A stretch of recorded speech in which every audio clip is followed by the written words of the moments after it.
चलिए स्टार्ट करते हैं। Question number first.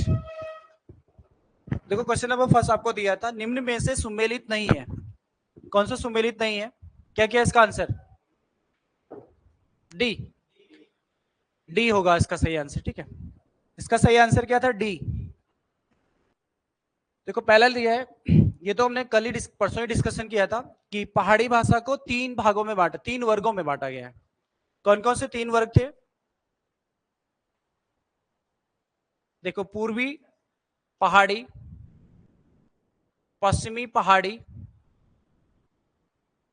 और मध्य पहाड़ी। हमने पढ़ा था कि जो पूर्वी पहाड़ी है वो कहां पर बोली जाती है? पूर्व में कौन सा जिला है हमारा? पिथौरागढ़। तो हमें बोल सकते हैं पिथौरागढ़ से लगता हुआ जो नेपाल है वो पूर्वी पहाड़ी नेपाली। खसखुरा उसकी बोली एक हमने पढ़ी थी। इसके अलावा सिराली और सौर्याली कहां बोली जाती है?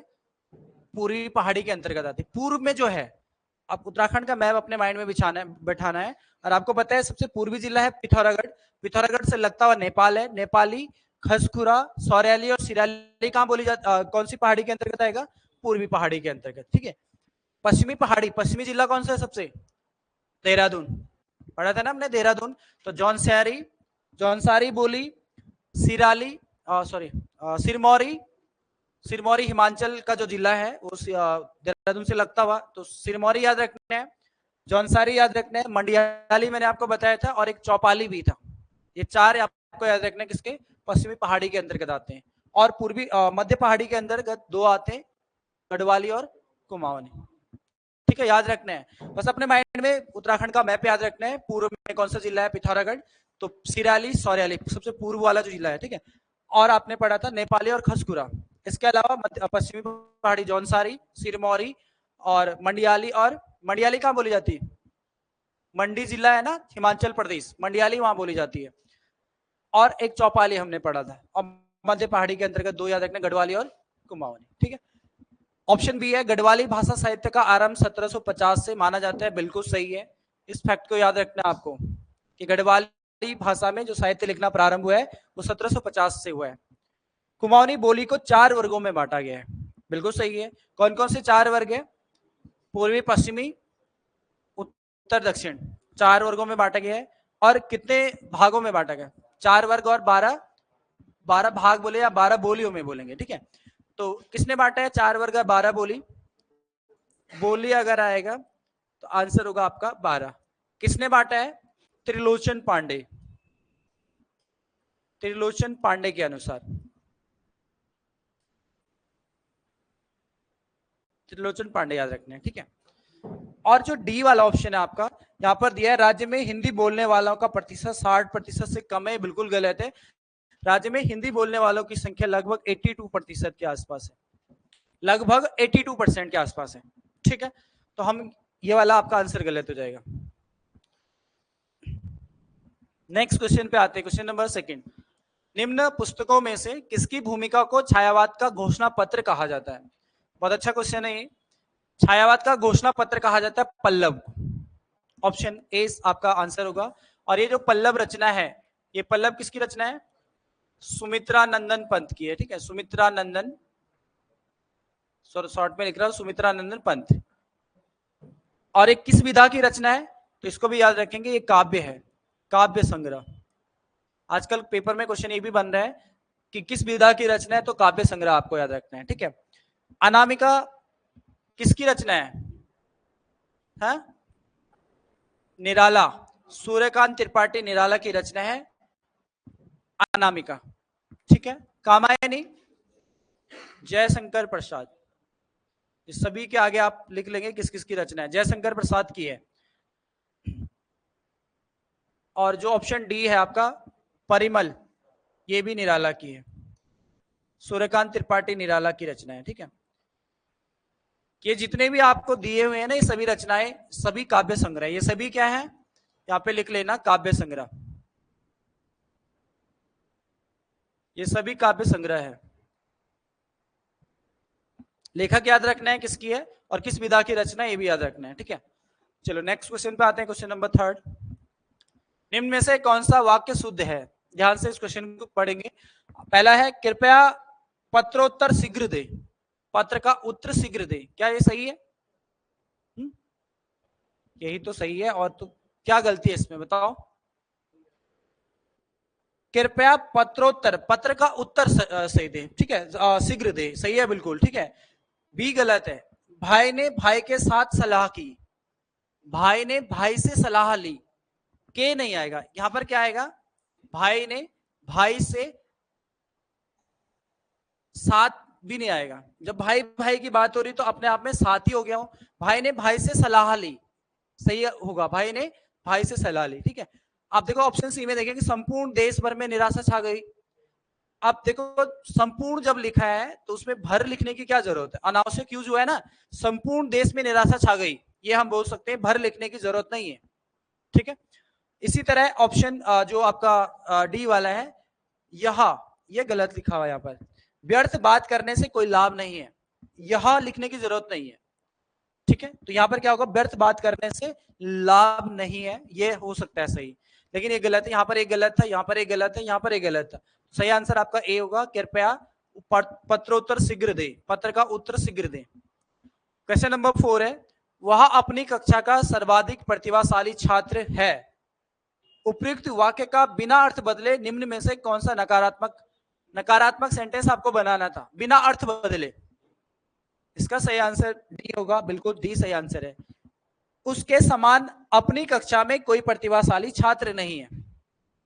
देखो ऑप्शन ए में अगर हम देखेंगे, यहां पर बोल रहे हैं प्रतिभा में वह अपनी कक्षा के किसी छात्र से कम नहीं है। आप देखो यहां पर इसने किसी लिखा है, किसी का मतलब क्या है, कंपेयर किया जा रहा है। कंपेयर नहीं करना, आपको अर्थ नहीं बदलना है, आपको केवल नकारात्मक सेंटेंस बनाना, नेगेटिव सेंटेंस बनाना है बिना अर्थ बदले, ठीक है तो ये भी नकारात्मक, लेकिन अर्थ चेंज हो जा रहा है, ठीक है। ऑप्शन बी में जाएंगे, अपनी कक्षा के प्रतिभाशाली छात्रों में उसकी, फिर देखो यहाँ पर मतलब उसका कंपैरिजन किया जा रहा है, कंपैरिजन आपको नहीं करना है, ठीक है। वह अपनी कक्षा का सर्वाधिक प्रतिभाशाली छात्र नहीं है। आप देखो यहां पर क्या लिखा है, वह अपनी कक्षा का सर्वाधिक प्रतिभाशाली छात्र है, वह अपनी कक्षा का सर्वाधिक प्रतिभाशाली छात्र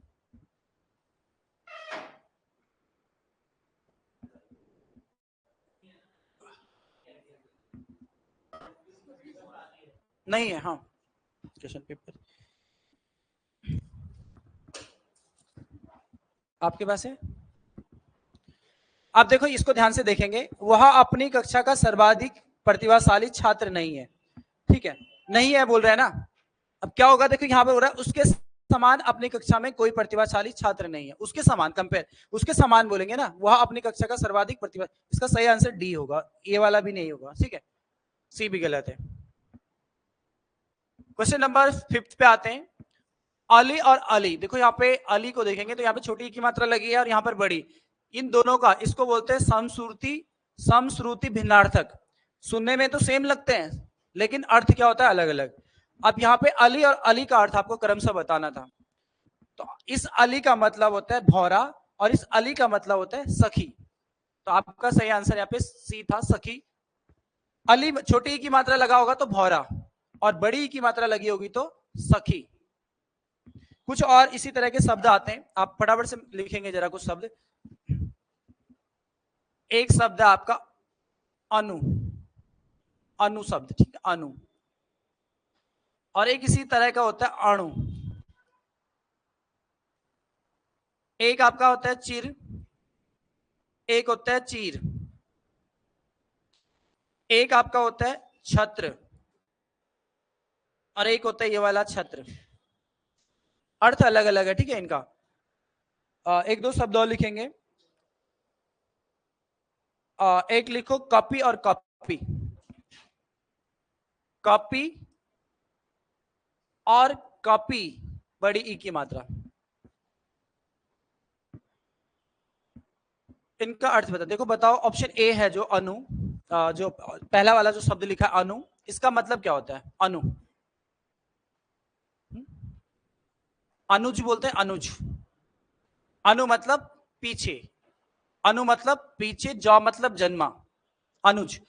अनुशासन, शासन के पीछे चलने वाला अनुशासन बोलते हैं ना। अनु मतलब होता है पीछे, इस अनु का मतलब होता है पीछे, और इस अणु का मतलब होता है, अणु मतलब कण। अणु किसे बोलते हैं? कण। पार्टिकल्स जिसे बोलते हैं इंग्लिश में कण। चिर, चिर मतलब होता है पुराना, चिर मतलब पुराना, और चीर मतलब होता है कपड़ा। बोलते हैं ना चिर प्रतिद्वंदी, पुराना प्रतिद्वंदी, चिर मतलब होता है पुराना, और चीर मतलब होगा कपड़ा, वस्त्र या कपड़ा। छत्र और छत्र, इस छत्र का मतलब होता है क्षत्रिय, और इस छत्र का मतलब होता है छाता। ठीक। कपि और कपि, इस कपि का मतलब होता है बंदर, और इस कपि का मतलब होता है घिरनी। घिरनी मतलब होता है गोल चक्कर, घिरनी, घिरनी घिरनी रॉ, घिरनी चक्कर गोल। ठीक है, तो याद रखना है। इसका वैसे एक अर्थ और भी होता है, पर मैं इमीडिएट याद नहीं, लेकिन घिरनी भी होता है। ठीक है, तो दिखने में तो सुनने में तो सेम लगते हैं, लेकिन अर्थ अलग अलग हो जाते हैं। जैसे आपका ये बताओ, तरणी और तरणी, तरणी और तरणी, इसको भी पूछा जाता है कई बार, और ये प्रायवाची शब्द भी आपके आते हैं। इस तरणी का मतलब होता है नाव, और इस तरणी का मतलब होता है सूर्य। ठीक है, इसका मतलब क्या होता है? सूर्य। तो इनको भी याद रखना, कई बार आपके पर्यायवाची दिया होता है और जानबूझ के दिया होता है निम्न में से सूर्य का पर्यायवाची नहीं है, और वहां पर लिखा होता है कौन सा वाला? ये वाला तरणी। तो इसका मतलब तरणी छोटी ई की मात्रा होनी चाहिए, तभी वो सूर्य का पर्यायवाची होगा, नहीं तो इसका मतलब हो जाएगा नाव। तरणी मतलब पार लगाना, यानी कि नाव। 6, निम्न में से कौन सा विपरीतार्थक युग्म सही सुमेलित है? सही आपको बताना है। तो सही यहां पर आपका आंसर होगा औरस का जारज होता है। ठीक है, औरस का जारज विलोम शब्द होता है। उद्योगी का होगा अनुद्योगी, अनुद्योगी, अनुद्योगी हो जाएगा। ठीक है, उच्छावा का होता है अनुच्छावा। उत्साह मतलब होता है उत्साह, उत्साह का मतलब क्या होता है? उत्साह। ठीक है, जैसे अनुत्साह या फिर अनुच्छावा हो जाएगा। ठीक है, उन्मत्त का विलोम जो होता है, उन्मत्त का, भूल गया, उन्मत्त का विलोम क्या होता है बताओ? शांत। उन्मत्त का होता है शांत। उन्मत्त मतलब होता है उपद्री। ठीक है, इसका मतलब होता है शांत। क्या चीज? क्या बोले? उन्मत्त का विनीत, विनीत नहीं होता, विनीत तो उसका होता है उद्धम, उद्धम का विनीत होता है। ठीक है, उन्मत्त लिखा है ये तो। विमुख का विलोम क्या होगा? उन्मुख। सम्मुख नहीं होता है, विमुख और सम्मुख समानार्थी शब्द हैं। विमुख और सम्मुख क्या है? समानार्थी। ठीक है, उन्मुख होगा विमुख का, लिख लो इसको भी। चलो, ये यहाँ पे गलतियां होती है। उन्मुख, सम्मुख तो इसका समानार्थी शब्द हो जाएगा सम्मुख। ठीक है, नेक्स्ट क्वेश्चन नंबर 7 है, इनमें एक लहर का पर्यायवाची शब्द नहीं है। लहर, देखो तरंग मतलब लहर, विंची मतलब लहर, हिलोर मतलब लहर, एक आपका आता है उर्मी, उर्मी मतलब भी लहर होता है। तो आपका आंसर होगा डी वाला। दुकुल मतलब होता है कपड़ा या चीर। ठीक है, जैसे हमने अभी पढ़ा था चीर, कौन सा चीर? ये बड़ा वाला चीर, कपड़ा। ठीक है, इसका मतलब कपड़ा होता है। क्वेश्चन नंबर 8 पे आते हैं, शुद्ध वर्तनी वाला शब्द का चयन कीजिए। यहाँ पे शुद्ध बताना है आपको। क्या क्या है इसका आंसर? इसका आंसर होगा बी, अंत्याक्षरी सही लिखा हुआ है, बाकी कोई भी सही नहीं है। आप ध्यान देंगे, कवित्री, ये बहुत बार आपका आता है, कव इत्री होता है, कव इत्री, ये स्पेशल याद रखना है आपको, कवित्री सही होगा। ठीक है, तो ये गलत लिखा हुआ है। अंत्याक्षरी सही है। पूजनीय नहीं होता है, पूजनीय होता है, लिखते हैं ना पूजनीय पिताजी, पूजनीय होता है, पूजनीय, ये गलत लिखा हुआ है। इसी तरह से आपका तदोपरांत भी गलत लिखा है, क्या होना चाहिए? तदुपरांत, तदुपरांत होता है, तदोपरांत नहीं होता है। तदधन उपरांत, तदुपरांत।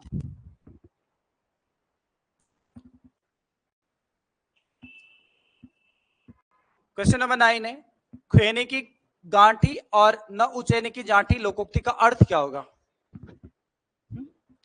देखो इसका मतलब है न तो खोने के लिए कुछ है और न ही पाने के लिए कुछ है, यानी कि आपका आंसर होगा सभी तरह से असमर्थ होना। न तो खोने के लिए नहीं पाने के लिए, इसका मतलब क्या निकलता है? न तो कुछ खोने के लिए है नहीं पाने के लिए, तो मतलब सभी तरह से असमर्थ होना। क्वेश्चन नंबर 10 पे आते हैं, निम्न वाक्यों में से एक में करण विभक्ति चिन्ह का प्रयोग हुआ है। करण आप देखेंगे पहले वाले में आएंगे भोजन के निमित्त पधारिये। पहले तो इसमें ये बताओ भोजन के निमित्त पधारिये कौन सा यहाँ पर होगा, कौन सा कारक है? भोजन के निमित्त पधारिये। देखो इस निमित्त का मतलब अगर मैं निकालूं, निमित्त मतलब होता है भोजन के लिए, तो कौन सा होगा? संप्रदान। के लिए किसमें आता है? संप्रदान। तो भोजन के लिए पधारिये, भोजन के निमित्त पधारिये, यहां पर आंसर होगा संप्रदान। ऑप्शन बी में आते हैं, लड़का दर्द के मारे छटपटा रहा है। दर्द के मारे, कारण क्या है? कॉज क्या है? दर्द। तो जहां पर कोई कारण होता है जिस कारण वो उस पर प्रभाव पड़ रहा है क्रिया पे, तो हमेशा वो क्या होता है? कारण कारक होते हैं। साधन के रूप में हम बोल सकते हैं साधन क्या है? दर्द है, जिसके कारण वो क्या कर रहा है? छटपटा। तो आपका आंसर यही होगा, कारण कारक यहां पर होगा। और ऑप्शन देखते हैं, ऑप्शन सी वाला, सरकार गरीबों के वास्ते कई योजनाएं चला रही है। जब किसी के हित में कोई कार्य होता है तो वहां पर हमेशा संप्रदान कारक होता है। किसी के हित में कोई कार्य हो रहा है तो संप्रदान कारक होगा। ठीक है, ऑप्शन डी में आते हैं, सिंह वन में या गुफा में रहते हैं। कौन सा होगा यहाँ पर? अधिकरण में पेपर पढ़ते हो ना आप, अधिकरण में पेपर, यहाँ पर अधिकरण कारक होगा। ठीक है, अगर आपको कुछ नहीं आता है तो ऑप्शन तो है ना आपके पास, ऑप्शन से आपको आंसर तक पहुंचना है। बस ये आपको ट्रिक पता होना चाहिए कि अगर आपके पास क्वेश्चन दिया है इन 4 ऑप्शनों में तो आंसर होगा उसका, तो आप कैसे पहुंच सकते हैं? अगर आपको नहीं पता है तो और ऑप्शन तो है आपके पास, उनसे छांट के आप, अगर इसका अगर नहीं आ रहा था तो और ऑप्शन तो आपके पास थे। ठीक है, तो इस तरह से आपको प्रयास करना है कि हर एक ऑप्शन में आपको जाना है। ये तो प्रैक्टिस है आपकी, जितना आप प्रैक्टिस करेंगे, जितना आप क्वेश्चनों में घुसेंगे, ऑप्शनों में घुसेंगे, उतना ही आंसर के नजदीक पहुंचेंगे। क्वेश्चन को समझ के करना है। ठीक है, और कई बार हम क्या होता है कि क्वेश्चन को अधूरा पढ़ते हैं और सीधा बिना अधूरा क्वेश्चन, समझ ही में नहीं आया क्वेश्चन, और सीधा आंसर पे चले जाते हैं। माइंड में कुछ और ही चल रहा होता है, वो सीधा आंसर गलत हो जाता है। आपको ध्यान रखना है, जब तक आपको क्वेश्चन समझ ना आए तब तक आपको ऑप्शन में नहीं जाना है। पहले क्वेश्चन को समझना है, पूछ क्या रहा है, फिर उसके बाद ऑप्शन में जाना है। क्वेश्चन ऑप्शन छिपा दो पहले ही, क्वेश्चन में ही आंसर आ जाता है कई बार। ठीक है, क्वेश्चन नंबर 11 है, मुझे किस प्रकार का सर्वनाम है? मुझे, उत्तम। मैं, वक्ता। वक्ता हमेशा किसके अंतर्गत आता है? उत्तम पुरुष। मैं, मुझे, मेरा। ठीक है, ये सब किसमें, जो वक्ता होता है, वक्ता वो जो बोलने वाला होता है, मैं, मुझे, मेरा, वो हमेशा किसमें आएगा? उत्तम पुरुष में आएगा। मध्यम पुरुष तुम, तू, तुम्हें, तुम्हारा, मध्यम पुरुष में वह, वे, उन्हें, या अन्य पुरुष में। ठीक है, तो आपका आंसर यहाँ पर सीधा सी था। क्वेश्चन नंबर 12 पे आते हैं, व्याप्त का संधि विच्छेद क्या होगा? व्याप्त का संधि विच्छेद, व्याप्त का जो संधि विच्छेद होगा वो होगा वी धन आप्त। ठीक है, यहां पर एक रूल आ रहा है, आपने पढ़ा होगा, ई के बाद यदि अ या आ आए तो ये किस में परिवर्तित होता है? या में। अब मात्रा कौन सी है? अ की कि आ की? आ की, तो या बन गया ये।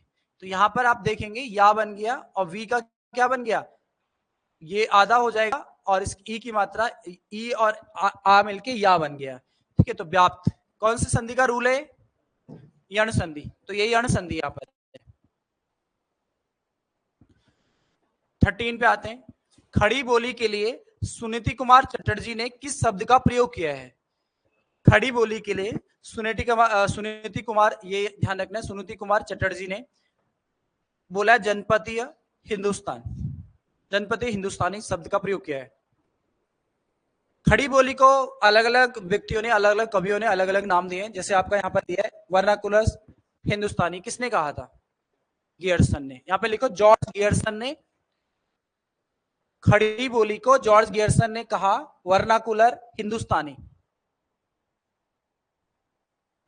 ऑप्शन डी, देखो खड़ी बोली को कौरवी भी कहते हैं। खड़ी बोली का अन्य नाम क्या है?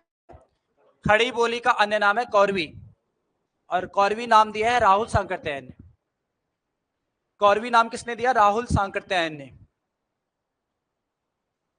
ठीक है, और इसी खड़ी में, खड़ी बोली में ने उपसर्ग का प्रयोग किया जाता है। कई बार आपको ये पूछा जाता है कि किस बोली में, किस भाषा में, किस बोली में ने उपसर्ग का प्रयोग किया जाता है? तो खड़ी बोली में। जो मेरठ, दिल्ली, सहारनपुर उस एरिया में बोली जाती है खड़ी बोली। और इसी खड़ी बोली को और एक और नाम से जानते हैं, मानक हिंदी भी बोला जाता है। ठीक है, मानक हिंदी किसे कहते हैं? खड़ी बोली को। तो सारे फैक्ट याद रखना है साथ साथ। 14 है, निम्न में से कौन सा सुमेलित नहीं है? देखो हिंदी शब्द दिया है और उसका कुमाऊनी रूपांतरण दिया है, यानी कि उसको कुमाऊनी में क्या बोलते हैं? देखो अनोखा को कुमाऊनी में अणकस बोलते हैं, ये बिल्कुल सही है, अनोखा अणकस। उतावला उतौल, ये भी सही है। अनजान बेपछाण, ये भी सही है। तो आपका आंसर होगा डी वाला। ठीक है, अधूरा को बोलते हैं अधपुर, अधूरा को अधपुर। अधपुर मतलब जो आधा, जो पूरा नहीं है, मतलब अधपुर मतलब जो पूरा नहीं है, अधूरा।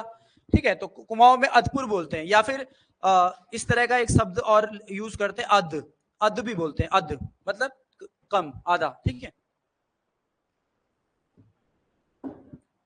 नेक्स्ट 15 पे आते हैं। इनमें से किस शब्द में सही उपसर्ग का प्रयोग नहीं हुआ है? उपसर्ग का प्रयोग सही नहीं है। देखो पुनर्विवाह में अगर आप देखेंगे तो पुनर्विवाह बिल्कुल सही है। रॉ जो है ना, ये यही तो रॉ ऊपर लगा है, पुनर्विवाह। ठीक है, तो ये सही है। अनुवाद में अनुपसर्ग, ये भी सही है। ऑप्शन सी वाला गलत है। निवारण में केवल नी होगा, निह नहीं होगा, ये विसर्ग का प्रयोग यहाँ पे नहीं होगा, इसलिए ये आंसर है आपका। बाकी आकंठ में भी आ उपसर्ग है। 16 है, जहां वक्ता के किसी कथन का श्रोता उसके आशय से भिन्न अर्थ ग्रहण करता है, वहां कौन सा अलंकार होता है? यहां पर होता है वक्रोक्ति अलंकार। याद रखना है, वक्रोक्ति मतलब वक्ता कुछ और कह रहा है और सुनने वाला उसका अर्थ कुछ और निकाल रहा है, वहां पर वक्रोक्ति अलंकार। जैसे एक एग्जाम्पल है कि द्वार, वो बोलता है जब श्री कृष्ण आते हैं, श्री कृष्ण आता है द्वार पे, तो राधा अंदर रहती है, तो बोलती द्वार पे कौन, वो द्वार खटखटाता है, बोलता है कौन द्वार पर खड़े, अंदर से आवाज आती कौन द्वार पर खड़े, बोलता है कि मैं हरि। वो हरि का मतलब क्या निकाल देता है? बंदर। हरि मतलब बंदर, तो बोलता है तौरों का काम, तेरा का काम है यार, तू जा जंगल में जा। ठीक है, तो मतलब उसने बोला कुछ और है, वो किसी और के लिए बोल रहा है, और वक्ता उसका कुछ मतलब वक्ता तो कुछ और बोल रहा है, श्रोता उसका कुछ और ही अर्थ निकाल दे रहा है, यानी मतलब सॉरी, सुनने वाला उसका कुछ और ही अर्थ निकाला, वक्ता कुछ और बोला, मतलब वक्रोक्ति, सीधा सीधा आपका आंसर होगा, याद रखना। ठीक है, क्वेश्चन नंबर 17, निम्न में से सही सुमेलित है? ये भी लोकोक्तियां हैं। ये तो मैंने आपको परसों ही बताया था, याद होगा आपका। तेरी तौली तेरे मुख मारौली का मतलब होता है किसी का एहसान न मानना, किसी का एहसान न मानना, तो ये तो है नहीं, सुमेलित बताना है ना आपको। यहां पर क्या होना चाहिए था? किसी का एहसान न मानना, तो ये गलत हो गया। ऑप्शन बी है जो मरी बाच बामण का ख्वार, मतलब जो मरी हुई बच्ची है उसको दान देना, यानी कि मतलब सॉरी, मरे हुई, हाँ इसका आंसर ये तो सही है, इसका अर्थ बता रहा हूं मैं। इसका मतलब होता है कि मरे हुए व्यक्ति को बाछी दान करना, मतलब यानी कि व्यर्थ का दान करना, इसका मतलब है। ठीक है, क्या फायदा है उसको दान देके? ठीक है, ऑप्शन सी है पौड़ा पूछी पकौड़ी का मतलब होता है ओछापन दिखाना नहीं होगा। पौड़ा पूछी पकौड़ी का मतलब होता है अनिच्छा से स्वागत करना, अनिच्छा से स्वागत करना। ठीक है, या फॉर्मेलिटी निभाना, मतलब ठीक है, जैसे बोलते हैं ना कोई मेहमान आता है चाय बनाए आपके लिए, तो मेहमान तो मना ही करेगा। ठीक है, तो वही चीज है कि पौड़ा पूछी पकौड़ी मतलब अनिच्छा से स्वागत करना। और ऑप्शन डी है मूसु बिरालू खेल का मतलब होता है किसी के लिए संकट की घड़ी तो किसी के लिए खुशी का समय। जैसे मूस मूस बोल किसे बोलते हैं? मूस बिराल। मूस मतलब चूहा, बिरालू मतलब बिल्ली। अब देखो बिल्ली तो चूहा को खाती है, तो उसके पीछे भाग रही है और लोगों को ये लग रहा है कि खेल हो रहा है, मतलब किसी के लिए तो संकट की घड़ी है, किसी के लिए खुशी मनाने का समय। क्वेश्चन नंबर 18, निम्न में से सही कथन चुनिए। पहला है देखो, अपनी राष्ट्रवादी रचनाओं के लिए माखनलाल चतुर्वेदी को एक भारतीय आत्मा भी कहा जाता है। बिल्कुल सही पॉइंट है। क्वेश्चन ये कई बार आपको ये पूछा जाता है कि एक भारतीय आत्मा किस कवि को कहते हैं? माखनलाल चतुर्वेदी को कहते हैं, क्योंकि इन्होंने जो राष्ट्रवादी रचनाएं करी हैं उस कारण इनको, इनका उपनाम है एक भारतीय आत्मा, इनको कहा जाता है। सेकंड आपको दिया है, माखनलाल चतुर्वेदी को हिम तरंगिणी के लिए 1955 में साहित्य अकादमी पुरस्कार दिया गया। बिल्कुल सही है ये भी, ठीक है। माखनलाल चतुर्वेदी पहले व्यक्ति थे जिनको साहित्य अकादमी पुरस्कार दिया गया। क्वेश्चन ये भी आपको कई बार पूछा जाता है कि साहित्य अकादमी पुरस्कार पाने वाले प्रथम व्यक्ति कौन है? माखनलाल चतुर्वेदी, 1955 में इनको दिया गया था। रचना का नाम याद रखना है, हिम तरंगिणी के लिए दिया गया था, ठीक है। क्योंकि ये भी याद रखना है साथ में, जो साहित्य अकादमी है उसकी स्थापना होती है 1954 में। साहित्य अकादमी की स्थापना कब होती है? 1954 में। इसका जो स्थापना की जाती है नई दिल्ली में। उस समय तो दिल्ली था, लेकिन नई दिल्ली, आप नई दिल्ली में इसका स्थापना हेडक्वार्टर है, मतलब साहित्य अकादमी का हेडक्वार्टर कहाँ पे? नई दिल्ली में। 1954 में स्थापना की गई थी और पहली बार 1955 में दिया गया था माखनलाल चतुर्वेदी को, ठीक है। तो चीजें कनेक्ट करके पढ़नी है, उससे क्या होता है कि आपको परमानेंटली याद हो जाती है। क्वेश्चन नंबर 19 पे आते हैं, निम्न में से कौन सा विलोम युग्म सुमेलित नहीं है? अगर आप ए में जाएंगे, अद्यतन का पुरातन बिल्कुल सही है। अद्यतन पुरातन, अद्यतन मतलब अभी वर्तमान वाला, और पुरातन मतलब पूरा पुराना, ठीक है। अंत का अनंत का अंत, ये भी सही है। अनंत का क्या होगा? अंत होगा। रिद्ध का सिद्ध नहीं होता है, ये गलत है। देखो रिद्ध का जो होता है ना, वो होता है विपन्न। रिद्ध का विलोम क्या होता है? विपन्न। अनुज का अग्रज, ये भी सही है। अनुज मतलब छोटा भाई, अग्रज मतलब बड़ा, ठीक है। अग्र मतलब आगे जन्म लेने वाला, अनुज मतलब पीछे जन्म लेने वाला, ठीक है। तो यहां पर सही आंसर होगा सी वाला, रिद्ध का विपन्न होगा। 20 पे आते हैं, एक गाना आपको दिया है, ना काटा तो डालो, ना काटा ना डालो काटा दी दो, ये गाना है, ठीक है। किसका है ये? नरेंद्र सिंह नेगी का। बहुत ही फेमस गाना है, पर्यावरण पर आधारित है, तो इंपॉर्टेंट है, पूछा जा सकता है आपको, ठीक है। और ये गाना भी उसी समय का है, कब का? चिपको आंदोलन के समय का। 22, अच्छा आगे चले गए, 21 पे आते हैं, ठीक है।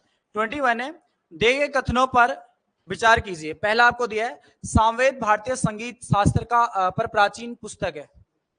सामवेद किस पर आधारित है? संगीत पर, तो बिल्कुल सही है। सामवेद संगीत पर आधारित प्राचीनतम पुस्तक है। सेकंड है, सामवेद का प्रथम दृष्टा वेद व्यास के शिष्य जैमिनी को माना जाता है, ये भी सही है। ये भी सही है, दोनों ही कथन आपके सही है। यहाँ पर आपका आंसर होगा सी। अच्छा ये बताओ, सामवेद का उपवेद कौन सा है? सामवेद, गंधर्व वेद। लिख लो वहां पर नोट करके, परसों ही तो लिखाए थे, परसों ही तो याद करे थे। सामवेद का आएगा गंधर्वेद। आयुर्वेद किसका है? ऋग्वेद, ऋग्वेद का आयुर्वेद। शिल्प वेद किसका है? अथर्ववेद का। याद रखना है, इनको भूलना नहीं है, ठीक है। 22, निम्न में से कौन सी रचना हर्षचरित द्वारा रचित नहीं है? हर्ष द्वारा रचित नहीं है, हर्षचरित, ठीक है। हर्षचरित बाणभट्ट की है, और इसमें हर्षवर्धन की जीवनी है। हर्षवर्धन की जीवनी किसने लिखी? ये क्वेश्चन पूछा गया था पेपर में, तो किसने लिखी? बाणभट्ट ने। उसका नाम क्या है? हर्षचरित। हर्षवर्धन की जीवनी है, बाणभट्ट के द्वारा लिखी गई। 23, वर्ष 1906 में कृषि के विकास के लिए किसका गठन किया गया था? आंसर होगा ए, भारतीय कृषि सेवा का। 1906 में, स्पेशल आपको सन भी लिखा है, 1906 में कृषि के विकास के लिए किसका गठन किया गया था? भारतीय कृषि सेवा का गठन किया गया था, ठीक है। अखिल भारतीय किसान सभा, इसमें ऐड करेंगे, आप लिख लो, अखिल भारतीय किसान सभा का गठन कब और किसने किया था? ये भी बहुत बार पेपर में पूछा जाता है। अखिल भारतीय किसान सभा 1936।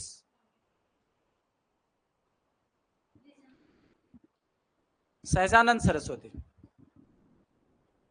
अखिल भारतीय किसान सभा 1936 सहजानंद सरस्वती ने लखनऊ में करी थी। अखिल भारतीय किसान सभा का गठन 1936, सहजानंद सरस्वती, लखनऊ। सहजानंद सरस्वती, लखनऊ, ठीक है। ऑप्शन सी, अकाल आयोग। अब देखो अकाल आयोग तो बहुत सारे अकाल आयोगों का गठन किया गया था यहाँ पे, लेकिन अगर क्वेश्चन ये बनता है कई बार कि भारत का प्रथम अकाल आयोग कब गठित किया गया था और किसकी अध्यक्षता में, तो प्रथम अकाल आयोग लिखेंगे यहाँ पे 1878 में गठित किया गया था जॉर्ज स्ट्रेची की अध्यक्षता में, जॉर्ज स्ट्रेची की अध्यक्षता में, ठीक है। 1878 में अगर गवर्नर जनरल की बात करें तो उस समय लिटन थे। लिटन के समय अकाल आयोग का गठन किया गया था 1878 में जॉर्ज स्ट्रेची की अध्यक्षता में, ठीक है। और प्रांतीय कृषि आयोग का गठन 1929 में किया गया था, और ये कहां पर, बिहार में। तो ये भी लिख लेना, प्रांतीय कृषि आयोग 1929 बिहार में। ये भारत का प्रथम अकाल आयोग है, ठीक है। भारत के अकाल आयोग बहुत बने, प्रथम अकाल आयोग 1878 पूछा जाता है आपको जॉर्ज स्ट्रेची की अध्यक्षता में। 24, हम सिर्फ और सिर्फ महारानी के रैयत होना चाहते हैं, यह कथन किस कृषक आंदोलन से संबंधित है? किससे? पावना कृषक आंदोलन, ठीक है। पावना कृषक आंदोलन जो कहां पर हुआ था? पश्चिम बंगाल में। लिख लेंगे इसमें, वेस्ट बंगाल में हुआ था। पावना कृषक आंदोलन कब हुआ था? तो उसमें ऑप्शन लिखेंगे, पावना कृषक आंदोलन 1873 से 76 के बीच में हुआ था, 1873-76 में। ईशान चंद्र राय, लिख लेना किसके नेतृत्व में हुआ था? ईशान चंद्र राय और शंभूपाल,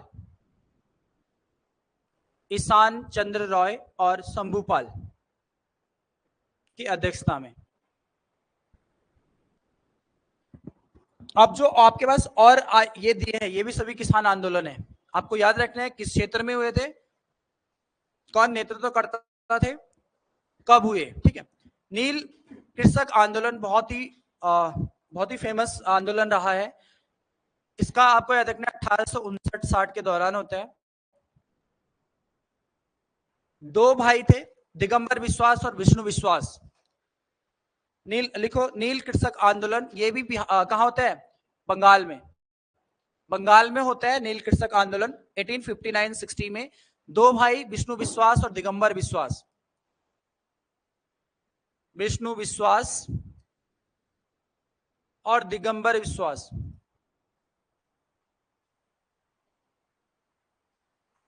ऐसे याद रखेंगे, ठीक है। और याद होगा आपको इसी समय एक पुस्तक भी लिखी गई थी, नील दर्पण, पता है ना? नील दर्पण इसी घटना पर आधारित थी। नील दर्पण किसने लिखी थी? दीनबंधु मित्र ने लिखी थी, ठीक है। दीनबंधु मित्र ने नील दर्पण कब लिखी, या किस घटना पर आधारित है नील दर्पण? इसी जो नील कृषक आंदोलन। नील की खेती करवाई जा रही थी, यूरोपियों द्वारा जबरन किसानों से नील की खेती करवाई जा रही थी। एक नगद खेती थी ना, मतलब नगद फसल उसको बोलते थे, जिससे व्यापार करते थे यूरोपवासी, वहां पर उनका अच्छा मुनाफा होता था। तो जिस वजह से जबरदस्ती नील की खेती कृषकों से करवाई जा रही थी, ठीक है। मोपला कृषक आंदोलन वेरी इंपॉर्टेंट, 1921 में होता है। मालाबार, आपने पढ़ा होगा, मालाबार का तट, या फिर हम बोल सकते हैं केरल में, ठीक है। या यहाँ पे लिख लेंगे मालाबार। किसके नेतृत्व में? अली मुस्लियार, अली मुस्लियार इंपॉर्टेंट है, ये भी याद रखेंगे, ठीक है। तेभागा आंदोलन, ये भी इंपॉर्टेंट है। तेभागा आंदोलन की डेट लिखेंगे पहले।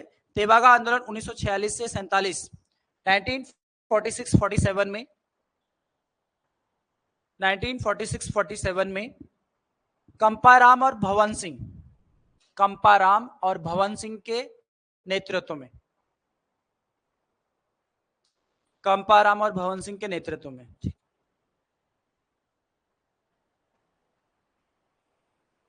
और क्षेत्र याद रखना है, ये भी पश्चिम बंगाल में हुआ था, ठीक है।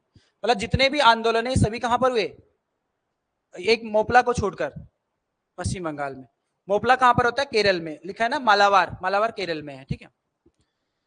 देखो ऐसे ही ना, आपको प्रैक्टिस का मतलब ये है कि डेली कुछ ना कुछ आपको इतना याद करना है, जितना आपको डेली लिखाया जाता है, अगर आप इसको भी अच्छे से कवर करते हैं तो ये वही क्वेश्चन है जो पेपर में पूछे गए और जो पूछे जाते हैं बार बार, ठीक है। तो बेसिक कुछ नहीं होता है, बेसिक तब बनता है वो जब हमने उसको पढ़ा है।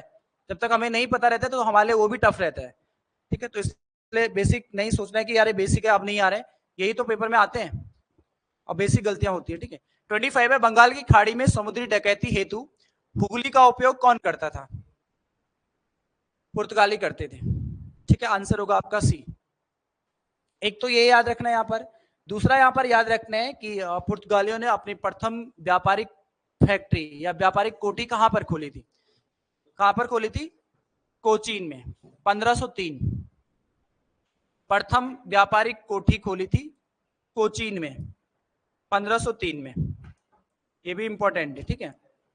पुर्तगाली जो भारत सबसे पहले आए और सबसे अंत में भारत छोड़ा था पुर्तगालियों ने। कब आए थे भारत? 1498 में, जब वास्को डी गामा भारत आता है पुर्तगाली। और 1563 में, सॉरी 1900, गोवा कब आजाद हुआ? 1961 में। 1961 में यहां से जाते हैं। तो पुर्तगाली सबसे पहले भारत आते हैं, सबसे अंत में जाते हैं। तो याद रखना है समुद्री डकैती हेतु उंगली का प्रयोग करते थे। और दूसरा याद रखना है सबसे पहली फैक्ट्री कोचीन में लगाई थी 1503 में, ठीक है। नेक्स्ट क्वेश्चन पे आते हैं, क्वेश्चन नंबर 26। निम्न में से किन व्यक्तियों ने द्वितीय गोलमेज सम्मेलन में भाग लिया था? तो द्वितीय गोलमेज सम्मेलन में भाग लेने वाले व्यक्ति है महात्मा गांधी। पहले तो सबसे पहले इंपॉर्टेंट याद रखना है कि कांग्रेस की ओर से किसने भाग लिया था? महात्मा गांधी ने। द्वितीय गोलमेज सम्मेलन स्पेशली इसलिए हो रहा था कि कांग्रेस उसमें भागीदारी सुनिश्चित करे। तो कांग्रेस की ओर से किसने भाग लिया था? महात्मा गांधी ने। और साथ में दो और व्यक्ति उनके साथ गए थे, सरोजिनी नायडू और मदन मोहन मालवीय। तो आपका आंसर 1, 2 और 3 होगा। 1, 2 और 3 आंसर होगा सी, ठीक है। एक और क्वेश्चन आपको यहां से पूछा जाता है कि कौन व्यक्ति थे जो अपने खर्चे से द्वितीय गोलमेज सम्मेलन में भाग लेते हैं? दो लोग थे, एक तो एनी बेसेंट और दूसरा आपको याद रखने मदन मोहन मालवीय। मदन मोहन मालवीय और एनी बेसेंट जो थे ये अपने खर्चे से गोलमेज सम्मेलन में भाग लिए थे, यानी कि अपने आप खर्चा करके जो भी टिकट वगैरह जो भी था उनका वो अपने आप से करा, एनी बेसेंट और मदन मोहन मालवीय, ठीक।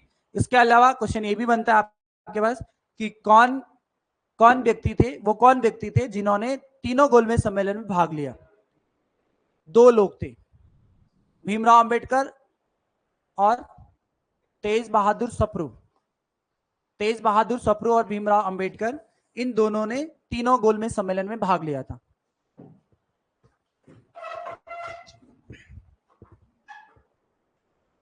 नेक्स्ट 27 है, निम्न में से कौन सी एक कोल्ड लोकल विंड है, यानी कि शीत स्थानीय पवन है? शीत ठंडी पवन है इनमें से, तो कौन सी है? मिस्ट्रल। मिस्ट्रल जो कहां बहती है? किस देश में? फ्रांस। परसों ही तो पढ़ा था हमने, फ्रांस में बहती है। सांता आना पवन एक गर्म पवन है। देखो ये केवल ठंडी एक ही है इसमें, मिस्ट्रल बाकी सभी क्या होंगी? गर्म पवन है। तो सांता आना एक गर्म पवन है जो कैलिफोर्निया में बहती है, कैलिफोर्निया यूएसए में। तो लिख लेना वहां पे कैलिफोर्निया में बहती है।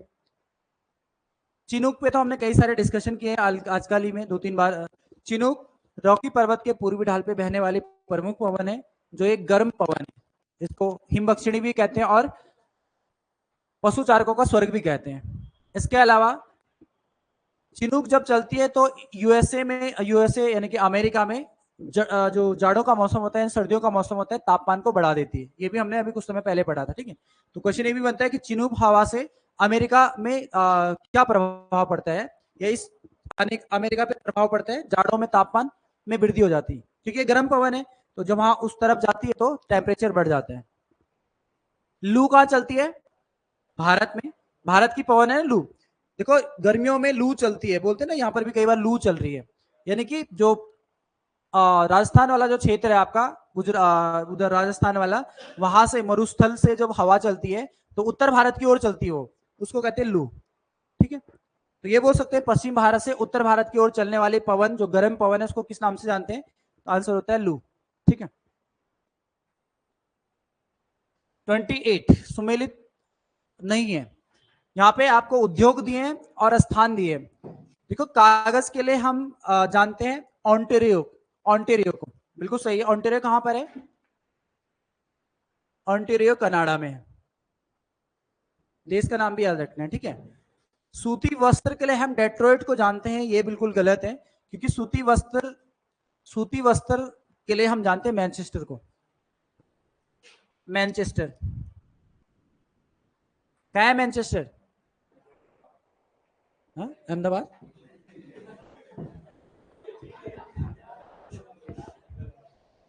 मैनचेस्टर ब्रिटेन में है, ठीक है। भारत का मैनचेस्टर है अहमदाबाद, ठीक है। क्यों कहते हैं भारत का मैनचेस्टर? इसीलिए तो कहते हैं सूती वस्त्र है वहां पर, ठीक है। तुम वहां से यहाँ उठा के ले आए इंग्लैंड से उसको, ठीक है। तो सूती वस्त्र मैनचेस्टर ब्रिटेन, उसी नाम से उसका नाम, इसलिए तो भारत का मैनचेस्टर अहमदाबाद को कहते हैं, क्योंकि वहां पर क्या होते हैं, सूती वस्त्र मिले सरबादे के। या मुंबई को भारत का मैनचेस्टर कहते हैं, या अहमदाबाद पर्टिकुलर अगर आपको स्थान का नाम दिया हो तो अहमदाबाद को कहते हैं, ठीक है। रसायन के लिए हम हाँ, ये वाला आंसर, ये आंसर क्या आपका बी वाला, ये सुमेलित नहीं है। और डेट्रॉइट आपको याद रखने, डेट्रॉइट कहां पर है? अमेरिका में, ये भी यूएसए में। और एक किसके लिए जाना जाता है इसको? ऑटोमोबाइल,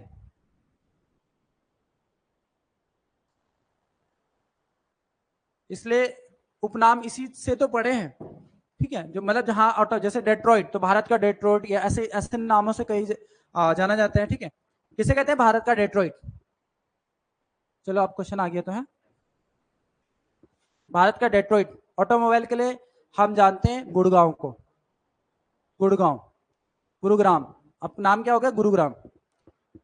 रासायनिक टेक्सास, ये भी सही है। टेक्सास कहां पर है?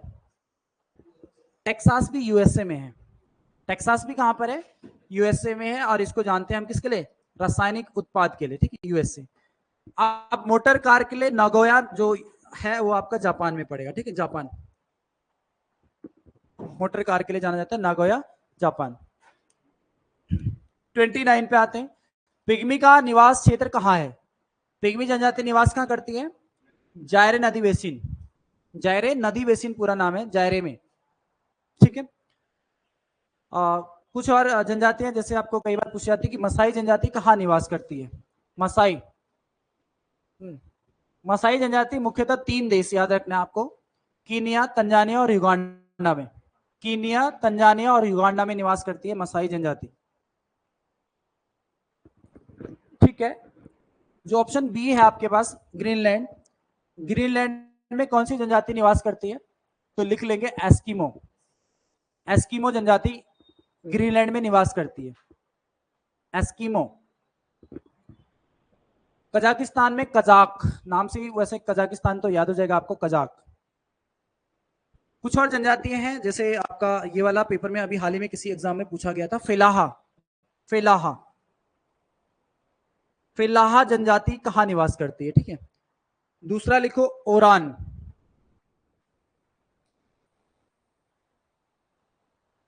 फेलाहा और ओरान।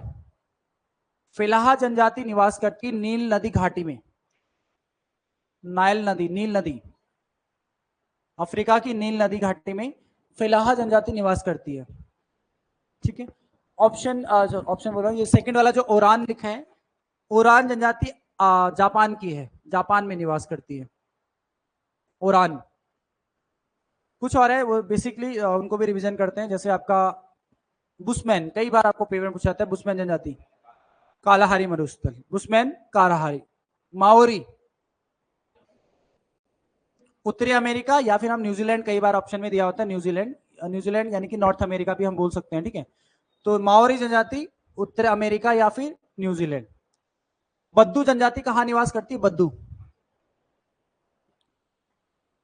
गद्दी नहीं बोला मैंने, बद्दू, बद्दू जनजाति देश अरब, अरब प्रायद्वीप, हाँ लिख लेना, अरब प्रायद्वीप, बद्दू। जो आप बोल रहे हैं ना वो गिद्दी है, गिद्दी या गद्दी या गिद्दी, हिमाचल प्रदेश और जम्मू कश्मीर में भी निवास करती है वो गद्दी जनजाति, बद्दू था वो, ठीक है। और एक दो और है, जैसे आपका पिग्मी तो हो गया था आपका, ये तो पूछा ही आपको। फिलहा हो गया, खिरगिज, खिरगिज सेंट्रल एशिया, मध्य एशिया में, खिरगिज मध्य एशिया, ठीक है। चलो बहुत है इतना। नेक्स्ट 30, भारत में विद्यमान निम्न भूवैज्ञानिक संरचनाओं का प्राचीनतम से नवीनतम की ओर सही क्रम क्या होगा? क्या होगा इसका सही क्रम? इसका सही आंसर होगा डी, धारवाड़, कुड़प्पा, विंध्याचल और गौडवाना श्रेणी। अभी कुछ दिन पहले भी शायद हमने डिस्कस किया था ये वाला, देखो यहाँ पे अगर भारत में चट्टानों का क्रम की बात करूं तो सबसे प्राचीन जो चट्टान है वो आर्कियन चट्टान है। भारत की प्राचीनतम चट्टान कौन सी है? आर्कियन। यहाँ पर आप लिखेंगे आर्कियन चट्टान। दूसरे नंबर पे आता है आपका धारवाड़। फिर आता है आपका, यहां पर दिया है आपका सीक्वेंस वाइज अपने आप से लग जाएगा, कुडप्पा की चट्टान। कुडप्पा, विंध्याचल, विंध्याचल की चट्टान। उसके बाद गोंडवाना की चट्टान और लास्ट में आपका आ जाएगा दक्कन ट्रैप। दक्कन ट्रैप, ये क्रम से सीक्वेंस याद रखना है, ठीक है। सबसे पुरानी चट्टान कौन सी है? आर्कियन चट्टान। इसका निर्माण आग्नेय चट्टानों से हुआ है, आग्नेय, ठीक है, क्योंकि पृथ्वी पर सबसे पहले जो चट्टानों का निर्माण किससे हुआ? आग्नेय, इग्नियस रॉक थी वो सभी, तो आग्नेय चट्टानों से हुआ है, ठीक है। दूसरा इसमें याद रखना है, जीवाश्म का अभाव देखने को मिलता है। जीवाश्म, यहाँ पे जीवाश्म नहीं मिलते हैं, कोई भी फॉसिल्स नहीं मिलते। कारण है क्योंकि आग्नेय चट्टान थे, जल के सभी फॉसिल्स क्या हो गए थे?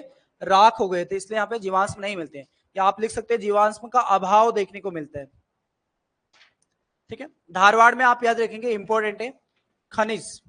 धारवाड़ की चट्टान भारत की प्रमुख चट्टान है जो किसके लिए जानी जाती है? खनिज के लिए।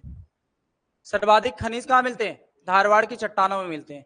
और इसी को भारत का क्वेश्चन कई बार इस तरह से पूछा जाता है कि कौन सी चट्टान है, भारत की कौन सी चट्टान है जो आर्थिक रूप से, आर्थिक दृष्टि से सबसे महत्वपूर्ण चट्टान है? तो आर्थिक दृष्टि से सबसे महत्वपूर्ण चट्टान भी कौन सी है? धारवाड़ की चट्टान, ठीक। कुडप्पा में ज्यादा कुछ नहीं है। विंध्याचल में आप याद रखेंगे जीवाश्म सर्वाधिक पाए जाते हैं, जीवाश्म सर्वाधिक, फॉसिल सर्वाधिक किस चट्टानों में मिलते हैं? विंध्याचल श्रेणी की चट्टानों में, ठीक है। और गोंडवाना में क्या याद रखना है आपको? कोयला। भारत में 98% कोयला किन चट्टानों में मिलता है? तो भारत आंसर होता है आपका 98% कोयला गोंडवाना श्रेणी की चट्टानों से प्राप्त होता है, ठीक है। एक तो इनका सीक्वेंस याद रखना है, दूसरा इसमें याद रखना है कि क्या इंपॉर्टेंट है इसके लिए। ये वाला पहली वाले चट्टान ये पूछा गया था कि आर्कियन चट्टान किस प्रकार की चट्टान है? आग्नेय चट्टान। बाकी सभी चट्टानें, धारवाड़ की चट्टान, कुडप्पा की चट्टान, विंध्याचल की और गोंडवाना तक, ये सभी अवसादी चट्टान है, अवसाद मिलते हैं यहाँ पर। जो कोयला है ना, कोयला भी तो एक अवसादी है। जो चट्टान, आग्नेय चट्टान जब पृथ्वी पर आई तो धीरे धीरे करके क्या हुआ? इनका अवसाद बना, और अवसादी क्या कहलाए? कोयला। एक खनिज भी क्या है? अवसादी तो है, ठीक है। और लास्ट में आता है दक्कन ट्रैप, ये बेसाल्ट चट्टान है। इसका निर्माण कैसे हुआ? बेसाल्ट चट्टानों से हुआ है। चलो नेक्स्ट, 31, चित्रकूट जलप्रपात किस नदी पर है? इंद्रावती नदी पर है, छत्तीसगढ़ में। इंद्रावती नेशनल पार्क भी आपने पढ़ा होगा, इसी इंद्रावती नदी के तट पर है इंद्रावती नेशनल पार्क, जो छत्तीसगढ़ में है। हुंड्रू जलप्रपात स्वर्णरेखा नदी, झारखंड, ठीक है। गोकक जलप्रपात घाट प्रभा नदी, कर्नाटक, ठीक है। और कपिलधारा जलप्रपात नर्मदा नदी पर स्थित है, मध्य प्रदेश में। तो आंसर आ रहा है आपका पहले का 4। पहले का 4 केवल एक ही ऑप्शन में था, बी, तो आप सीधा उसी को कर सकते थे। 32, भारत में सबसे अधिक कौन सी मिट्टी पाई जाती है? भारत में सर्वाधिक जलोढ़ मिट्टी पाई जाती है। सबसे उपजाऊ मिट्टी भी कौन सी है?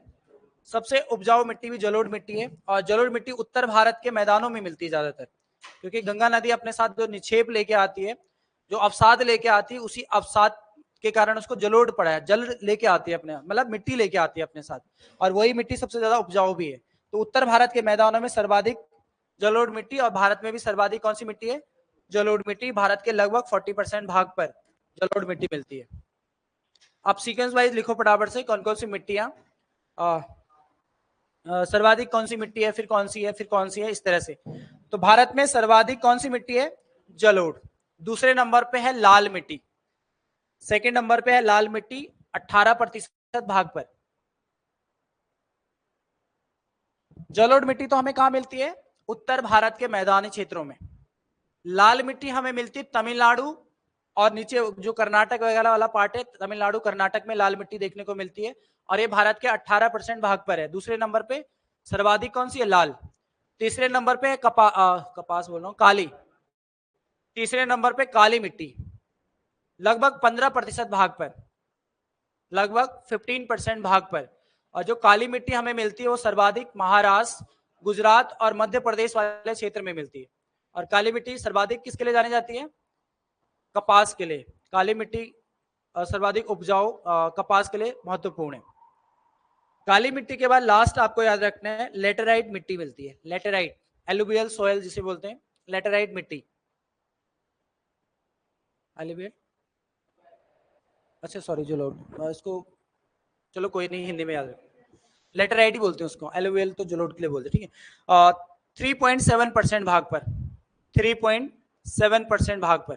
तो सीक्वेंस याद हो जाएगा, सर्वाधिक जलोढ़, दूसरे नंबर पे लाल मिट्टी 18%, सर्वाधिक जलोढ़ 40%, लाल 18%, फिर काली मिट्टी 15%, और फिर आपका आएगा लेटेराइट मिट्टी 3.7% भाग पर, ठीक है।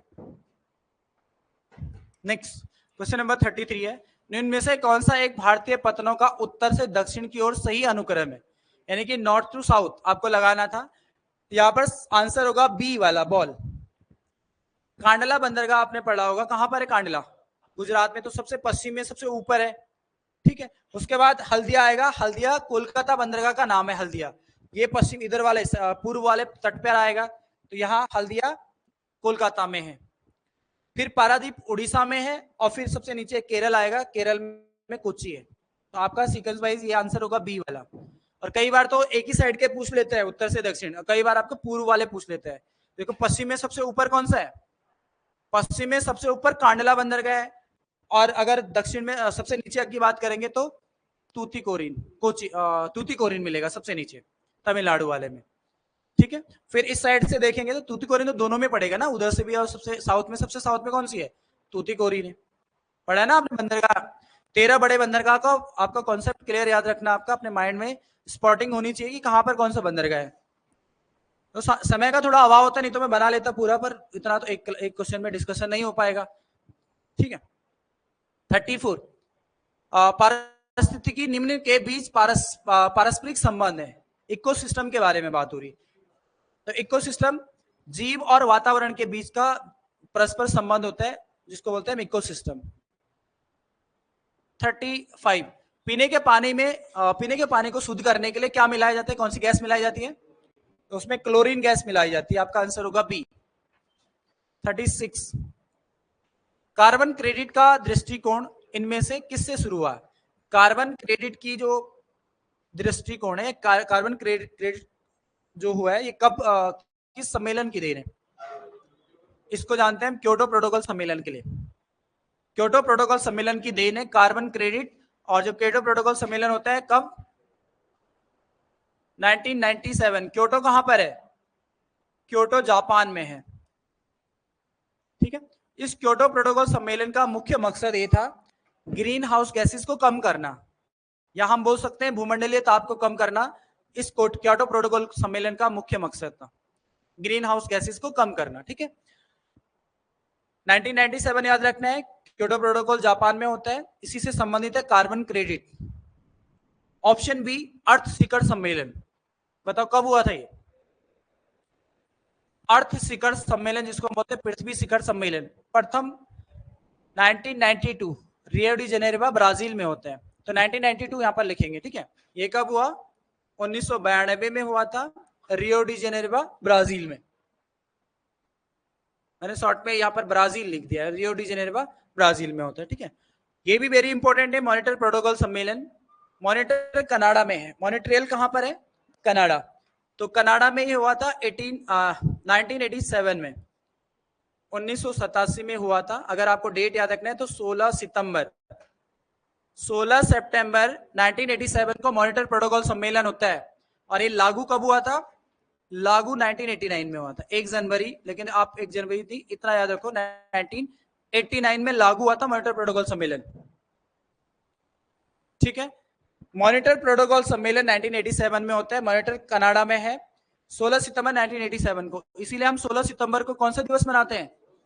ओजोन संरक्षण दिवस। क्योंकि मॉनिटर प्रोटोकॉल सम्मेलन का मकसद क्या था? ओजोन गैसों को कम करना, ठीक है। ओजोन गैसों को कम करना मॉनिट्रल प्रोटोकॉल सम्मेलन का देन था। और 16 सितंबर को इसलिए ओजोन परत संरक्षण दिवस के रूप में हम मनाते हैं, क्योंकि हमने पहली बार मॉनिट्रल प्रोटोकॉल सम्मेलन 16 सितंबर 1987 को अपनाया था या मनाया था। ठीक है, तो ये भी सारे याद रखना, ये भी बहुत ही इंपॉर्टेंट सम्मेलन से जो कई बार पेपरों में पूछे जाते हैं। 37 है, भारतीय संविधान सभा में महिला सदस्यों की कुल संख्या कितनी थी? महिला सदस्यों की कुल संख्या थी 15। टोटल सदस्य संख्या कितनी थी? 389। कई बार हमने पढ़ा है 389 थी, जिसमें से इसको अगर तोड़ के आप पढ़ेंगे, ब्रिटिश प्रांत, शॉर्ट में लिख रहा हूं यहाँ पे, ब्रिटिश प्रांत से कितने थे बताओ फटाफट से, कई बार हो गए तो 292 ब्रिटिश प्रांतों से थे। ठीक है, अगर मैं देसी रियासत की बात करूं तो देसी रियासतों से कितने थे? देसी रियासतों से थे 93, और 4 कहां से थे? चीफ कमिश्नरी क्षेत्र। तो कितने हो गए टोटल? 389 हो जाएंगे। अगर आप इनको जोड़ेंगे तो कितना होगा? 389 टोटल हो जाएगा। तो ब्रिटिश प्रांतों से 292, देसी रियासतों से 93 और चीफ कमिश्नरी क्षेत्र से 4 थे। टोटल 389 आपको याद रखना है। ठीक है, हमने इससे पहले भी एक और चीज पढ़ी थी यहाँ पर, इसके लिए टोटल अधिवेशन कितने हुए और बैठकें कितनी हुई थी? इसके लिए 11 अधिवेशन हुए थे, बैठकें कितनी हुई थी? 12। ये इंपॉर्टेंट है, याद रखना है। 11 अधिवेशन, 12 बैठकें। कितना समय लगा था संविधान बनाने में टोटल? 2 वर्ष 11 माह 18 दिन। ठीक, पहली बैठक कब हुई थी संविधान सभा की? 9 दिसंबर 1946, और अंतिम 24 जनवरी 1950। ठीक है, तो साथ में रिवीजन भी साथ साथ करते रहेंगे तो बहुत सारी चीजें क्लियर होंगी। ठीक है, यहां से क्वेश्चन बनेगा तो यही बनेगा और कुछ नहीं बनता। ठीक है, 38 है, वर्ष 2020 में दमन एवं दीव को किस केंद्र शासित प्रदेश के अंतर्गत मिला दिया गया? आंसर होगा आपका दादर नगर हवेली। ठीक है, हमने हमने टोटल पढ़े कितने केंद्र शासित प्रदेश है? अभी बेसिक क्वेश्चन है। 8। राज्य कितने हैं? 28। 28 राज्य और 8 केंद्र शासित प्रदेश। ठीक है, दादर नगर हवेली। इसके अलावा आपको ये याद रखना है, लद्दाख और जम्मू कश्मीर 2 केंद्र शासित प्रदेश बने हैं। कब कब बने थे? डेट सहित याद रखना है इसको। 31 अक्टूबर 2019। 31 अक्टूबर 2019 को लद्दाख और जम्मू कश्मीर 2 केंद्र शासित प्रदेश बने थे। 31 अक्टूबर 2019, इनको भी याद रखेंगे। ठीक है, 39 है, निम्न में से किसने नीतिनिषेक सिद्धांतों को बैंक की सुविधा अनुसार उत्तर दिनांकित चेक कहा था, यानी कि पोस्ट डेटेड चेक कहा था? किसने कहा था?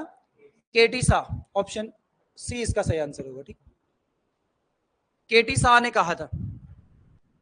हमने कुछ दिन पे कुछ परसों ही पढ़ा था कि आइवर जेनिंग के बारे में। क्या कहा था इन्होंने भारत को? भारत को आइवर जेनिंग ने क्या कहा था?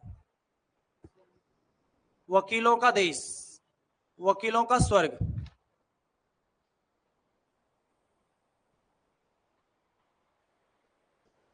ठीक है, आइवर जेनिंग में याद रखना है, इसने भारत को क्या कहा? वकीलों का देश कहा, वकीलों का स्वर्ग कहा था। ठीक है, बी आर अम्बेडकर में याद रखना है, आर्टिकल 32 को भारतीय संविधान की आत्मा कहा था।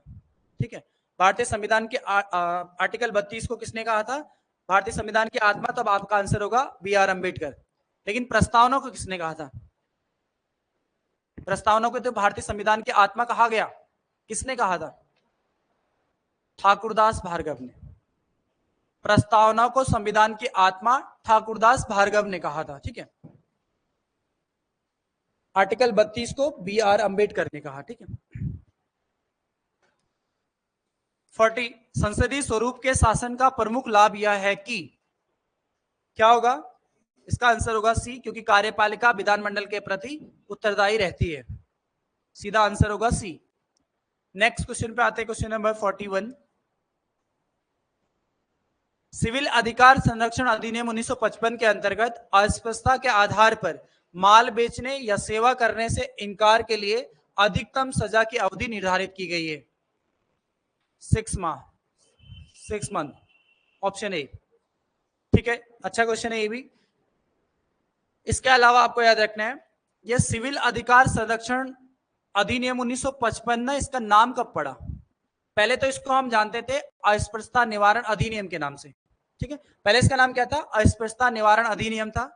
इसका नाम सिविल अधिकार संरक्षण अधिनियम बाद में हुआ था, और ये कब हुआ? 1976। याद होगा आपको, अभी कुछ समय पहले ही क्वेश्चन पूछा गया था आपको कि अस्पृश्यता निवारण अधिनियम का नया नाम क्या है, या उसको आप किस नाम से जाना जाता है? तो आंसर था सिविल अधिकार संरक्षण अधिनियम, ठीक है। और इसका नाम 1976 में क्या हुआ? सिविल अधिकार संरक्षण अधिनियम हुआ, ठीक है। 42 पे आते हैं। राज्य की विधान परिषद के कितने सदस्य विधानसभा द्वारा चुने जाते हैं? विधानसभा द्वारा, सॉरी, 1/3 चुने जाते हैं, ठीक है। 1/3 आपका आंसर होगा, ठीक है। यहाँ पर इनको सीक्वेंस ऐसे याद रखना, देखो सीक्वेंस वाइज 1/3, 1/3, 1/6, 1/12 और 1/12 ऐसे याद रखना, ठीक है। 1/3 यहां पर अभी हमने पढ़ा था, कहां से? विधानसभा से, विधानसभा से चुने जाते हैं। 1/3 स्थानीय निकाय से, 1/3 स्थानीय निकाय से चुने जाते हैं। 1/6 राज्यपाल के द्वारा चुने जाते हैं, राज्यपाल द्वारा, ठीक है। 1/12 स्नातक और 1/12 अध्यापक। हो जाएगा याद? सीक्वेंस वाइज याद रखना है। 1/3, 1/3, 1/6, 1/12, 1/12। 1/3 विधानसभा से चुने जाते हैं।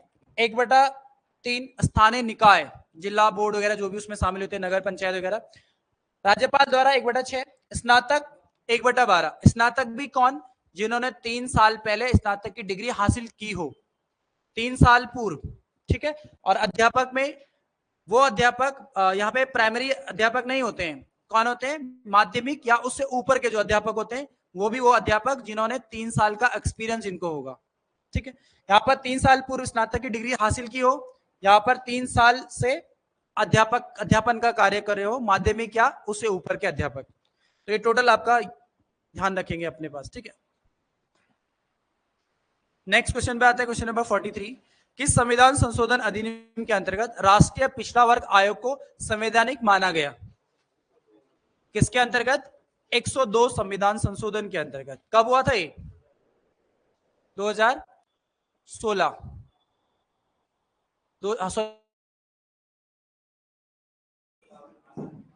अच्छा, मैं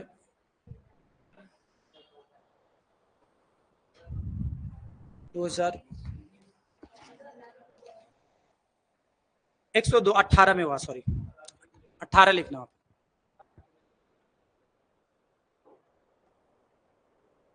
अच्छा हाँ, देखो एक चीज याद रखना है, ओबीसी से 2 संशोधन हुए। एक तो हमने क्या पढ़ा कि इसके लिए राष्ट्रीय पिछड़ा वर्ग आयोग का गठन किया गया, 102वां संविधान संशोधन 2018 में हुआ। ओबीसी के लिए ओबीसी आयोग का गठन किया गया था। एक और संविधान संशोधन ओबीसी से संबंधित है, जो 105वां संविधान संशोधन था, ठीक है। 105वां जो संविधान संशोधन है, ये कब हुआ था? 2021 में हुआ था, ठीक है। अब क्या होता था, पहले क्या था कि केवल केंद्र सरकार ही ओबीसी का दर्जा दे सकती थी, केवल केंद्र सरकार ही किसी भी राज्य को ओबीसी का दर्जा दे सकती थी। लेकिन 105वां संविधान संशोधन 2021 में यह हुआ कि राज्य सरकार भी अब जो ओबीसी का दर्जा दे सकती है, या हम ये बोल सकते हैं, इसको हम एक पॉइंट में ये लिख सकते हैं कि जो ओबीसी को सभी राज्यों को ओबीसी सूची बनाने का अधिकार दिया गया, सभी राज्यों को ओबीसी सूची बनाने का अधिकार दिया गया 105वां संविधान संशोधन 2021 के तहत। और इसमें क्या था? राष्ट्रीय पिछड़ा वर्ग आयोग का गठन किया गया था, ठीक है। बाकी करंट वाले जो आपके संविधान संशोधन उनको भी याद रखेंगे, जैसे आपको वो वाले याद रखने हैं, चलो अब दूसरे दिन कराऊंगा। 100 से लेकर 106 तक संविधान संशोधन आपको याद रखने हैं। फटाफट से मैं ऐसे जनरली आपको बता देता हूं। जो 100वां संविधान संशोधन था वो किससे संबंधित था? हाँ, 100वां संविधान संशोधन 2015 में हुआ था, जो भारत और बांग्लादेश के बॉर्डर से संबंधित था, बॉर्डर का निर्धारण से संबंधित था, ठीक है। जो 101वां संविधान संशोधन था वो किससे था? जीएसटी से 2016 में हुआ था, जीएसटी के लिए 101वां संविधान संशोधन, और जीएसटी को हमने कौन से आर्टिकल में रखा था, 279 का क में, ये भी इंपॉर्टेंट याद रखना आर्टिकल, ठीक है। उसके बाद 102वां संविधान संशोधन अभी हमने पढ़ा था, ओबीसी का दर्जा दिया गया, यानी कि ओबीसी आयोग का गठन किया गया था। 103वां संविधान संशोधन ईडब्ल्यूएस से था, ईडब्ल्यूएस 103वां संविधान संशोधन 2019 में हुआ था, जो ईडब्ल्यूएस से संबंधित था, और आर्टिकल 2 याद रखने, 15 का 6 और 16 का 6 में जोड़ा गया था, ठीक। जो 104वां संविधान संशोधन था वो एससी एसटी आरक्षण को पुनः 10 साल के लिए बढ़ा दिया गया, और साथ में एंग्लो इंडियन का पद समाप्त कर दिया गया। तो 104वां संविधान संशोधन एससी एसटी आरक्षण को 10 साल के लिए बढ़ा दिया गया और एंग्लो इंडियन का पद समाप्त कर दिया गया। 105वां अभी हमने पढ़ा था, ओबीसी को ओबीसी अधिकार दिया गया था, सभी राज्यों को अधिकार दिया गया था कि ओबीसी सूची तैयार कर सकता है। 106वां जो संविधान संशोधन था वो नारी शक्ति वंदन अधिनियम से संबंधित था, जो कब हुआ था, 2023 में, जिसमें 33% आरक्षण लोकसभा, राज्यसभा और राज्य विधानसभाओं में 33% आरक्षण महिलाओं को दिया गया। विधेयक 128वां था और संविधान संशोधन 106वां था, ठीक है।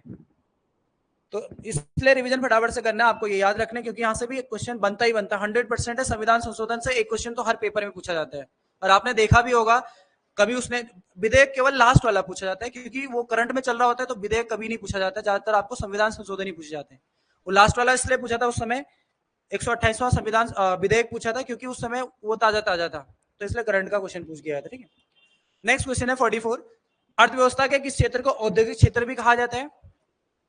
तो अभी हमने पढ़ा था ना, कुशाग्र वाला अपना माइंड में याद रखना है, तो उद्योग दूसरा वाला, ठीक है। 45 मोडवेट संबंधित है उत्पादन कर से, ठीक है। मोडवेट को हमने शामिल किया था 1986 में, 1986 में इसको शामिल किया गया था। 46 वह युक्ति जिसके द्वारा आंकड़ों को टेलीफोन के माध्यम से बाइनरी सिग्नलों की सहायता से भेजा जाता है कहलाता है modem, modulator, demodulator, option A. 47 है आसानी से रिलोकेट की जा सकने वाली लैंग्वेज है, आसानी से रिलोकेट की जाने वाली लैंग्वेज है high level language, option D. 48 NASA के अंतरिक्ष यात्री सुनीता विलियम्स, और देखो सबसे पहले इसमें ये क्वेश्चन बहुत कम है, तो मैंने जनरली ऐसे बना दिया कि 9 महीने तो सभी को आंसर याद रहता है, लेकिन यहाँ पे क्वेश्चन क्या बनेगा वो इंपॉर्टेंट है, उसको स्पॉट करेंगे। पहला तो यही कि अंतरिक्ष यात्री सुनीता विलियम्स और उनके साथियों का नाम याद रखना है। उनके साथी कौन कौन थे? बुच विल्मोर, निक हैग और अलेक्जेंडर गोर्बेनोव, ये 3 आपको नाम याद रखने। ये कब आए धरती या दोबारा पृथ्वी पर, ये डेट याद रखनी है 19 मार्च 2025 को। ये नहीं पूछा जाएगा, ये तो जनरली मैंने ऐसे बना दिया 9 महीने, तो जनरली याद भी रहेगा आप लोग। क्वेश्चन ये बनेगा कि सुनीता विलियम्स कब 9 महीने अंतरिक्ष पे रहने के बाद कब धरती पर दोबारा, पृथ्वी पर दोबारा वापस आई थी, तो डेट याद रखना है 19 मार्च 2025 को। उसके साथी कौन कौन थे? विल्मोर, बुच विल्मोर, निक हैग, अलेक्जेंडर गोर्बिनो, ठीक है। तो क्वेश्चन से ही क्वेश्चन देखो, क्वेश्चन से ही आंसर बनते हैं। मैं हमेशा यही बोलता हूं कि जब अपने क्वेश्चन पढ़ा है तो उसमें क्या पूछा गया है, कैसे क्वेश्चन तक हम पहुंच सकते हैं, वो आपको याद रखना है, ठीक है। ये नहीं कि सीधा बस यही रट लिया 9 महीने और पेपर में पता चला कि कुछ और ही आ गया। होता यही है, हम क्या करते हैं, सीधा ऑप्शन रटते हैं, क्वेश्चन को नहीं समझते। उसी क्वेश्चन में सब कुछ दिया हुआ था, ठीक है। 49 वर्ल्ड हैप्पीनेस रिपोर्ट में भारत की रैंक क्या है? आंसर होगा 118वीं। भारत की रैंक वर्ल्ड हैप्पीनेस इंडेक्स में 118वीं रैंक है 2025 में। प्रथम स्थान पे है फिनलैंड, ठीक है। फिनलैंड हमेशा ज्यादातर प्रथम स्थान पे ही रहता है इसमें। क्वेश्चन नंबर 50 पे आते हैं। 27 मार्च 2025 को नई दिल्ली में संपन्न खेलो इंडिया पैरा गेम्स के दूसरे संस्करण में शीर्ष पर कौन रहा है? आपका आंसर होगा यहाँ पे हरियाणा।